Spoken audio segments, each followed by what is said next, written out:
ቀድሞ በአብዛኛው በተወሰኑ የሰብል ምርቶች ላይ የተንጠለጠለ የእርሻ ስራ የሚከውነው የኢትዮጵያ አርሶ አደር አሁን ላይ አትክልትና ፍራፍሬን በማምረት ተጨማሪ ገቢ እያገኘ ነው። ይህም መንግስት ግብርናው ከተለመደ አሰራር ወጥቶ የአርሶ አደሩን ብሎም የሀገር ኢኮኖሚን በሚገባው ልክ እንዲያሳድግ የተገበረው አዲስ እይታ ውጤት ነው። በቄለም ወለጋ ዞን የሀዋ ገላን አርሶ አደሮችም የሙዝ ምርጥ ዘርን በኩታ ገጠም እርሻ በማልማት ተጠቃሚ መሆናቸውን ገልጸዋል። ሙዚን ኩን አስንጅሩ ቱሬ ለፈብራቴ መኪናን ፊያሜ ዱፌ ይህ የሙዝ ምርት እዚህ አልነበረም፣ ከሌላ ቦታ ነው በመኪና ይመጣልን። የሙዝ ምርት ጥሩነቱ አንዱ ተክል ከስሩ ከ7 እስከ 8 ችግኞች ያፈራል።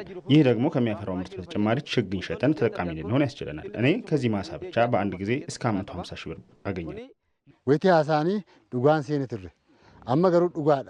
ስለ ሙዝ ጥቅም ሲነገረን እውነት አልመሰለንም ነበር። አሁን ግን እውነት መሆኑን አረጋግጠናል። ምን ያህል ተፈላጊ እንደሆነም አውቀናል። አሁን እዚህ ያለው አርሶ አደር ቀን ከሌት እየሰራ ይገኛል።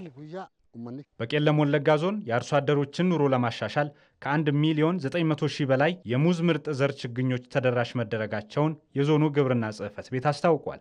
ሙዚ ዳቡኒ ቶራ ሚናን ይረዳቡ ደመሌ ከንበረሜ ከዚህ ቀደም ሙዝን በእርሻ ማሳዎች ዳር ላይ መትከል እንጂ እንደዚህ በክላስተር የማልማት ልምድ አልነበረም።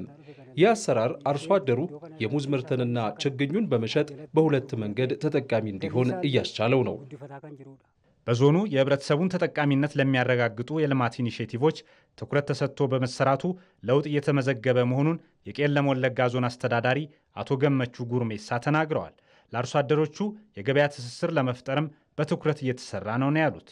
ኢኒሼቲቭ ሚሶሞ ሙዱራ በረኮመ ለማፍ ኩራቶር በቀበጀሙ ፕሬዝዳንት ኬኝ ሆነ ከሰ ከለብሰኒ የክልላችን ርዕሰ መስተዳድር የፍራፍሬ ኢኒሼቲቭን ባለፈው ዓመት ይፋ ካደረጉ በኋላ አርሶ አደሩ ወደዚህ ስራ በስፋት እንዲገባ አድርገናል። በዚህም ሙዝን ጨምሮ የተለያዩ ፍራፍሬ ምርቶች ልማት በዞናችን በስፋት እየተከናወነ ይገኛል።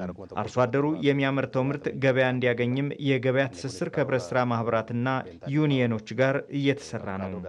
በዞኑ 4000 ሄክታር በላይ መሬት ላይ የአትክልትና ፍራፍሬ ልማት እየተከናወነ መሆኑ ተገልጿል። ዘገባው የቄለም ወለጋ ዞን ኮሚኒኬሽን ጽሕፈት ቤት ነው።